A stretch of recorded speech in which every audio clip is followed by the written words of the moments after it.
Welcome to Around the Weird. Here's your host, the museum curator of the strange and unusual, Mr. Nothing. Thank you, mysterious voice, and welcome back to Around the Weird, a booktube channel where I talk about all the unusual and out of the ordinary literature that I have found in my travels. Today, it is, it's April 1st, and so I wanted to talk about the greatest book that I've ever read. You know, a lot of people say they know what the best book of all time is. Some people say it's the Bible. Yawn. Some people say it's Stoner by John Williams. A high-quality book, but it is nothing compared to what I want to talk about. Some people would argue that it might be East of Eden, and I say those people are scrubs. No. Rather, I am going to be talking about the greatest book of all time today. I am referring to a book that is about caterpillars and their level of hungriness. I am referring to The Very Hungry Caterpillar by Eric Carle. For those who don't know, Eric Carle is a writer, but let's ignore that for now. It doesn't matter what he wrote in the past, before this story. It doesn't matter what he wrote after this story. It only matters that he put his pen to paper or his ink to a typewriter or something like that, and he wrote what some consider to be the greatest story ever told. And so today, I want to talk about that story. So without further ado, I'll do a little summary, I'll do a little analysis. Let's talk about The Very Hungry Caterpillar. The Very Hungry Caterpillar starts at night. During the light of the moon, an egg hatches, and what comes out?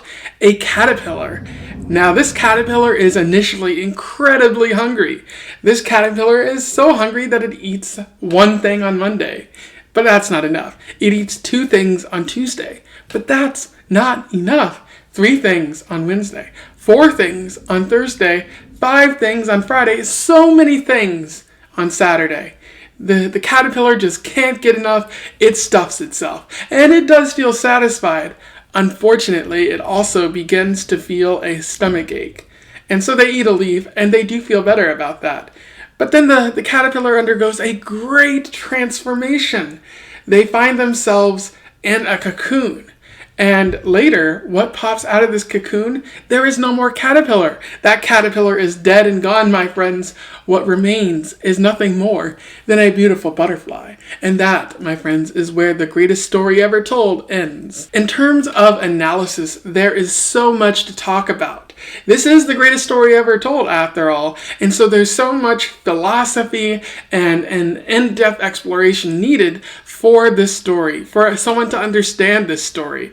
Eric Carle wrote this for children, but it can be enjoyed by adults of all ages, except for people who are 27. But that's only because, once you hit 27, you stop understanding so many things, and so you'll have to wait till you hit 28 to read the story again. But one thing that Eric Carle touches upon is the process from life to death. The caterpillar follows this process. It begins by being born, as we all are born, and then it goes through life. It eats on Monday, Tuesday, Wednesday, Thursday, and Friday, and then it enters the cocoon and it dies. Now you might say, Mr. Nothing, surely it doesn't die. It turns into a butterfly.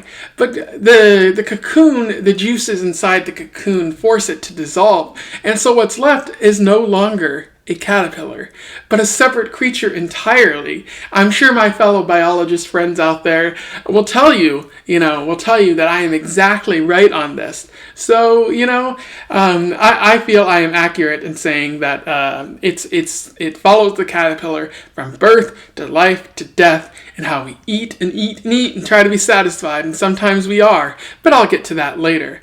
I feel this is very appropriate, and on Eric Carle's part, very coherent writing on his part. Because, after all, children need to learn about death. They need to know that the vicious, terrifying, insane Grim Reaper is coming for us all. It's never going to stop. What, you thought you were going to live 100 years? 80 years? Nah, son. The Grim Reaper is right around the corner, and he could get you when you least expect it. When you wrap yourself in a cocoon, that is when the Grim Reaper is coming for you. And I feel this is necessary for children to learn that lesson, that mommy and daddy aren't going to be around forever. One day their lives will be cut short and they will be forced to carry on. Too often children are coddled in stories. Too often they're stories like No David, which presupposes that your parents might live forever. But alas, no, that is not what's going to happen.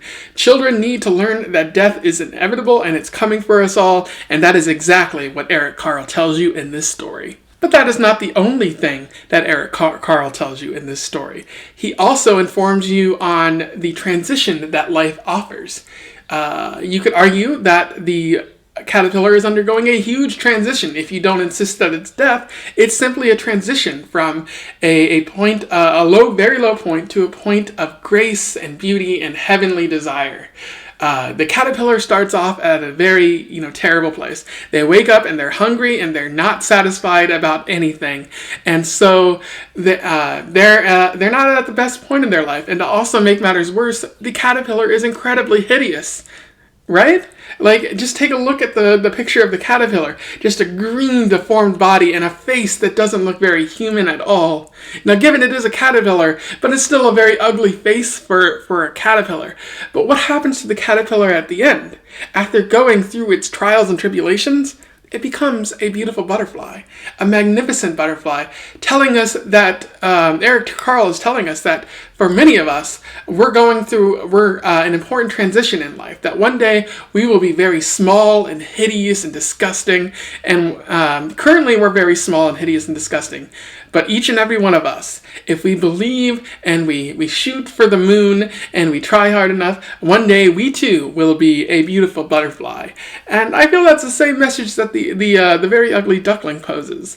That sure, we may be hideous goblin creatures right now, unworthy of love or attention, but one day we will become worthy of that love and attention by becoming beautiful butterflies. So just hold out, children, and remember that one day you will get what's coming to you. And the last thing that I want to talk about is how Eric Carle touches on the philosophical work of Albert Camus. You could argue, as Eric Carle does, that the caterpillar's life is a life chasing meaning. It keeps eating.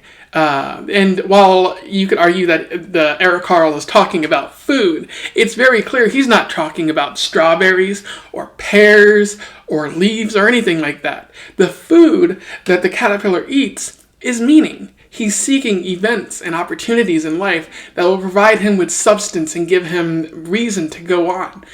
But unfortunately, as Albert Camus talks about in his writings, that is not the case. You will absolutely not find fulfillment through those means, but rather you will only discover the absurd.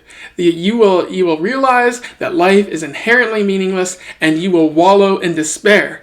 Or, if you are like this caterpillar, you will revel in the absurd and come to appreciate that in life, and you might perhaps change your perspective and realize this absurdity and not allow it to get at you. And that is exactly what happens to the caterpillar at the end of this story.